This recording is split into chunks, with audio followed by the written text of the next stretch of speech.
acredita que a empresa de vocês é uma empresa saudável para trabalhar? Tem a melhorar. Tem a melhorar. Você acredita? Mas você é dono da tua empresa, não vale? Você acredita que a sua empresa é uma empresa saudável? É a mesma que ela. Tem departamentos que sim, outros que não. Uns que sim, outros que não, e assim vai, né? Bom, falar de segurança psicológica, o que vocês são familiarizados com esse nome? Tranquilo para vocês?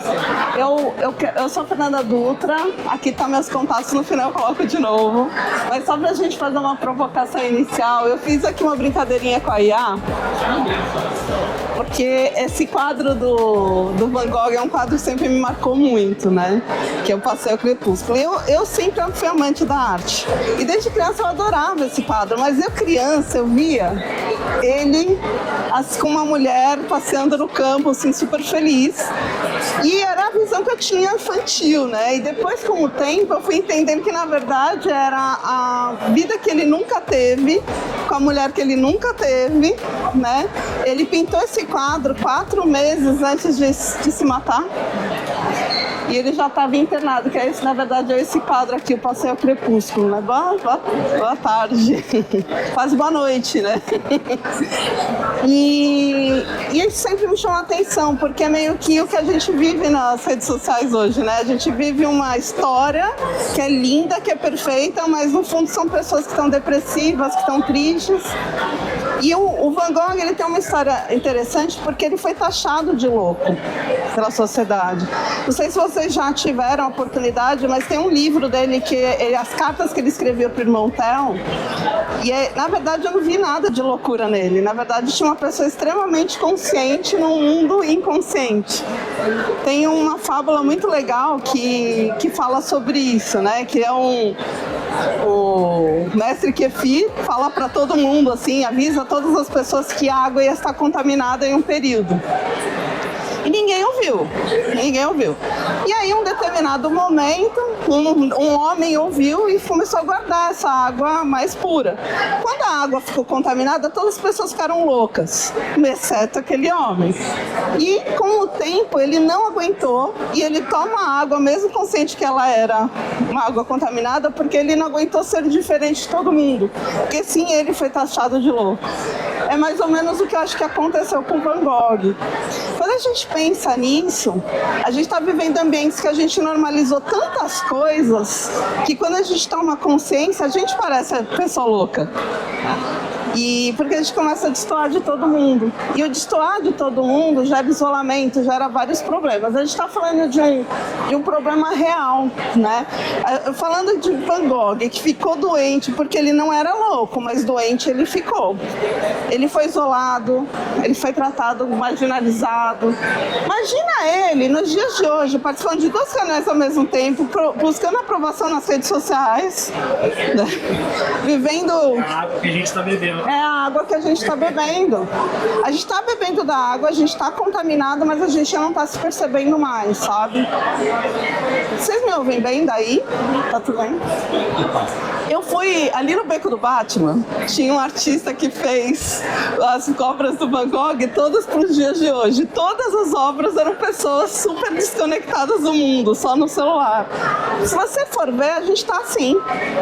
Várias pessoas que eu encontrei aqui hoje são pessoas que eu só tinha falado pela internet e você mesmo. E aí você fala, caramba, a gente está tão conectado que a gente está se desconectando. A gente precisa começar a olhar para algumas coisas, sabe? A gente está falando aqui de IA, vou falar um pouco sobre isso. Aí ela vem para ajudar, ela é boa. Mas a gente tem que tomar cuidado no uso dela, porque todo remédio tem a dose certa, sabe? E a gente tem uma vulnerabilidade que pode estar sendo esquecida. Eu vou trazer uns números para vocês. A gente está falando de 1 milhão de pessoas com algum transtorno ou distúrbio. distúrbio mental. Isso quer dizer que 1 a cada 8, a gente já tem alguém aqui no meio. Eu. Eu mesmo. Oi? Ansiedade, depressão, burnout. Tá tudo aí. No Brasil, tem um ponto interessante, que a gente está falando de 18 milhões das pessoas que já estão com transtorno de ansiedade. E o transtorno de ansiedade, ele leva a outras coisas, porque a ansiedade, ela te leva a pensamentos acelerados, intrusivos, que te levam a uma depressão, que te levam a um burnout, porque você não para nem um minuto. A ansiedade, ela é muito a base de muitas outros transtornos. E transtorno e distúrbio que eu estou falando, para vocês saberem a diferença, o transtorno é diagnosticado. O distúrbio não, são pessoas que falaram, eu tenho, mas não foram diagnosticadas. Então a gente deve ter muito mais que isso, acredito, né? E a gente está falando, dentro dos 18 milhões, 12 milhões de brasileiros já têm depressão. É um número assustador, né? Mas que nem assim, desculpa, né? Claro, pode falar. O pessoal estava assim da depressão, pela ansiedade, pela depressão. Tanto é que, inclusive, teve um número uma época atrás de suicídio. Sim. Um vai levando o outro. Sim, sim. E teve uma época até que fizeram até com crianças. Por exemplo, o pessoal gente foi um tema que foi muito grande. Parece que aumentou no Brasil comparado com... Aumentou bastante. Porque o que acontece? A gente está vivendo numa sociedade, falando da água contaminada. Você abre o Instagram, a gente brincou agora há pouco ali com isso, não foi? Mas abre no Instagram, as pessoas estão nos melhores lugares, com as melhores amizades, com as melhores comidas, as pessoas se comparam a uma coisa que não é real. E aí você começa a gerar uma autocobrança para ter a vida ideal que não existe, que você está criando que não existe e que você nunca vai ter. Então as pessoas começam a entrar mesmo num processo de depressão muito fácil, e isso leva a pensamentos intrusivos desse tipo, né? Então aumentou o suicídio também. E as pessoas, a gente tem quase metade da população se considerando estressada. Então a gente tem muita gente com burnout, muito turnover. Então assim, a gente está falando de um assunto importantíssimo. Isso são dados da OMS, tá? E outros dados importantes. A gente tem a NR1, que vocês já devem ter visto um monte de gente falando sobre a NR1, que virou a norma regulamentadora. A gente tem uma coisa que a gente precisa tomar cuidado, rever, entender o que está acontecendo. Então como que a gente faz isso, e ainda mais no meio que a gente tem a IA, que tem tudo aí acontecendo, né? Vamos entender o que deixa um ambiente tóxico. Gente, isso aqui é para empresa? É, mas serve para qualquer ambiente que você está. Qualquer ambiente. A primeira coisa é a negligência. A pessoa tem sinais. Ela está dando sinais que ela não está no normal dela. E as pessoas simplesmente, é assim mesmo, não, tá tudo bem, normal. Hoje em dia tudo é normal. A negligência é um fato que realmente pega. Você falou do aumento de suicídio, muitos deles foram negligenciados. A pessoa nitidamente tem sinais ali que ninguém se deu conta. A coerção, né, os ambientes que as pessoas sentem medo, obviamente, geram ambientes tóxicos, mas tem uma coisa extremamente interessante que é a manipulação psicológica, que eu quero trazer para vocês. Não sei se vocês conhecem, tem um nome para isso, que é o gaslighting. Vocês já ouviram falar? Gaslighting, esse nome nasceu de um filme que o marido manipulava a mulher, ele fazia ela parecer louca. Então tinha uma luz a gás que ele mexia na intensidade da luz, mas ele fazia acreditar que ninguém mexeu naquilo, que ela estava ficando louca. Então ela ficava na dúvida sobre ela mesma o tempo inteiro. E aí, intencionalmente, começou a acontecer muito gaslighting nos ambientes e começou a ser estudado. O problema é que o ambiente molda a gente. A gente toma água contaminada. E se eu estou num ambiente que alguém que pratica gaslighting começa tem muita força nesse ambiente, a gente diz que transforma isso num gaslighting ambiental. As pessoas começam a copiar esse comportamento porque é uma maneira de sobreviver, entendeu? E eu trouxe alguns pra gente perceber isso. Que aí o lance legal disso daqui é que, mas isso é só pra quem é uma pessoa do mal, que a pessoa tem intenção. Não, a gente faz e não está percebendo, porque a gente começa a achar que isso é normal, que eu tenho que sobreviver, né? Então, eu acho que é legal a gente enxergar o gaslighting em outro lugar. Será que você já não foi contaminado? Ou se você aceita estar no ambiente assim, mas não necessariamente a gente faz, eu acredito de coração que não seja o caso de vocês, acredito real, mas será que a gente não está aceitando? A gente não está num ambiente tóxico e simplesmente aceita? A desqualificação é muito legal, né? Porque assim, você tá lá, sei lá, cheguei na reunião era às 8 da manhã, cheguei 8h03, porque eu tava em outro, sei lá, atrasei 3 minutos. Aí a pessoa chega lá, boa tarde. Sempre atrasado, né, Pedro? Pedro é sempre assim. É uma brincadeira, mas não é brincadeira, não é inofensivo. A gente sabe pela neurociência que não existe brincadeira. E aí, o que dói é que os estudos da neurociência não existe brincadeira. A brincadeira sempre tem uma intenção por trás. E esse tipo de brincadeira é uma brincadeira que é uma intenção de te desqualificar. A pessoa está te expondo, ó, a Fernanda é sempre atrasada, né?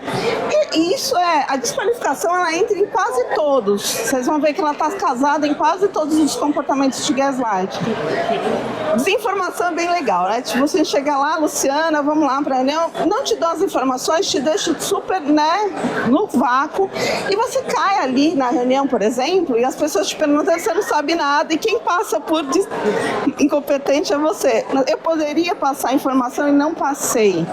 Então eu não deixo a pessoa informada de propósito para que ela se sinta mal naquela situação. Mudança de meta.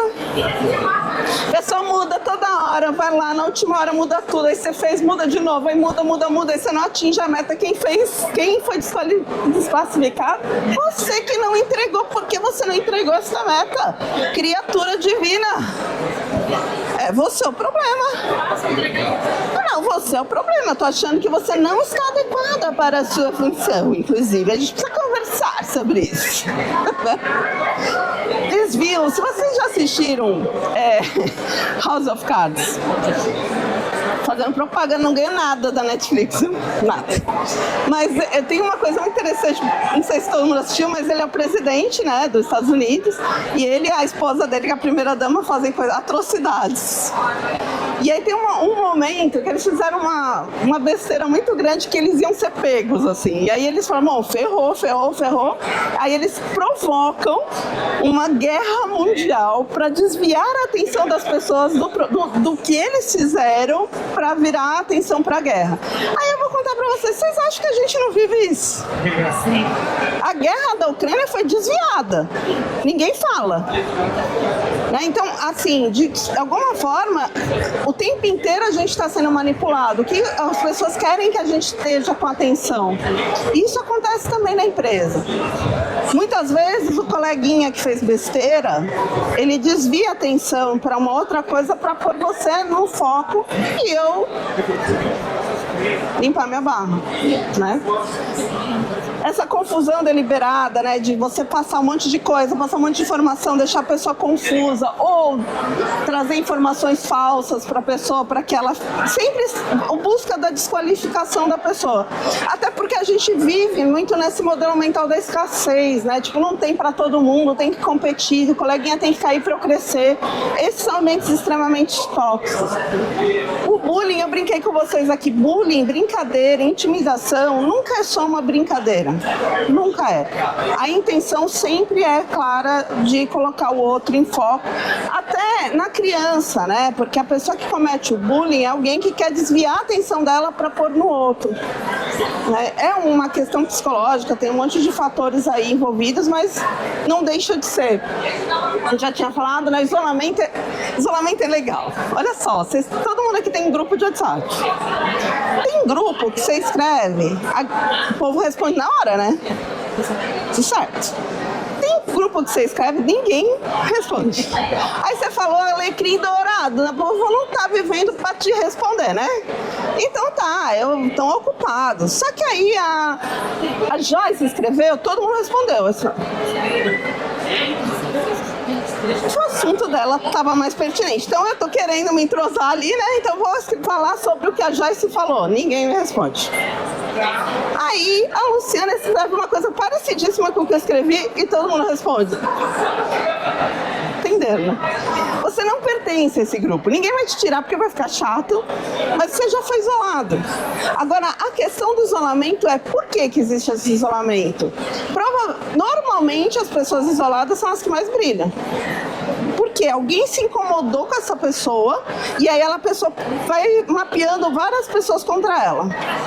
Vai fofoquinha, não sei o que, desvios, informações falsas, tarará, e todo mundo fica meio com aquele ranço da pessoa, ela tá lá, mas não tá.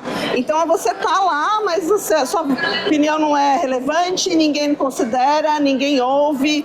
É aquela hora que você dá uma ideia, legal, e muda. Enfim, né? E às vezes é a sobrecarga, é deixar a pessoa sobrecarregada para que ela não dê conta mesmo. Esquecimento, eu já vivi isso, gente. Você combina coisa com a pessoa, vamos lá, a gente leva o negócio, vamos fazer, vamos. Chega lá na hora, deu ruim. Aí a pessoa fala assim, pô, Felipe, então vamos fazer o que? A gente falou, não lembro de ter combinado isso com você. Não, acho que você entendeu errado. Eu já vivi isso. Ou a pessoa nega, né? Não, eu não falei isso pra você. Falei? Não lembro. Gente, uma vez a pessoa estava me contratando para ser coordenadora de um curso de MBA. A gente trabalhou 3 meses. Quem é consultor sabe disso. A gente trabalha muito na confiança. Tinha que ter o contrato? Tinha, eu sei disso. Ai, ingênua. Mas, ok. A gente trabalhou 3 meses na construção daquilo e o contrato ia sair e tal. E em algum momento, o cara que tava, o reitor lá que tava contratando, sumiu. Não me atendia mais. Sumiu. Um belo dia, ele sumiu. Um belo dia eu vi um post no Instagram anunciando o curso que eu estava montando com ele com outra coordenadora, usando os materiais que eu criei. Porque ele conseguiu uma mão de obra mais barata, ele quis fechar com a pessoa mais barata, mas aproveitou toda a inteligência que eu já tinha montado com ele. Legal. Isso é tóxico. É muito tóxico. Mas tem um porém. Por exemplo, se você tem um argumento, porque ele não atuou em determinado tempo, mas ele não sabe o argumento que você usou. Por mesmo que trabalhasse pouco.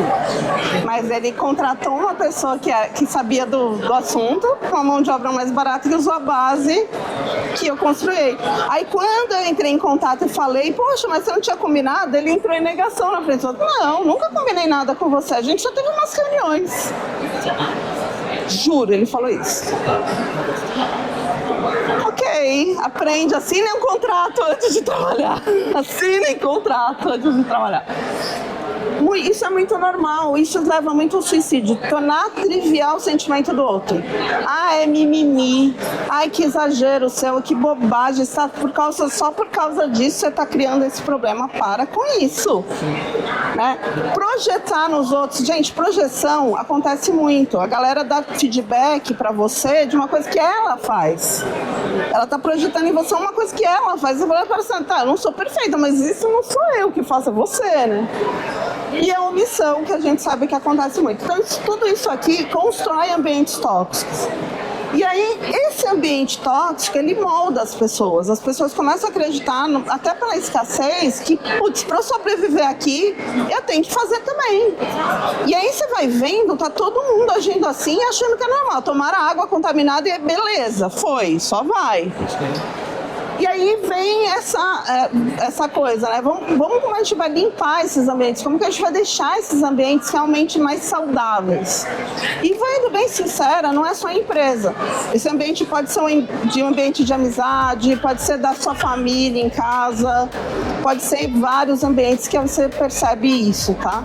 Até religiosos, assim, grupos religiosos, eu já vi ambientes extremamente tóxicos, né?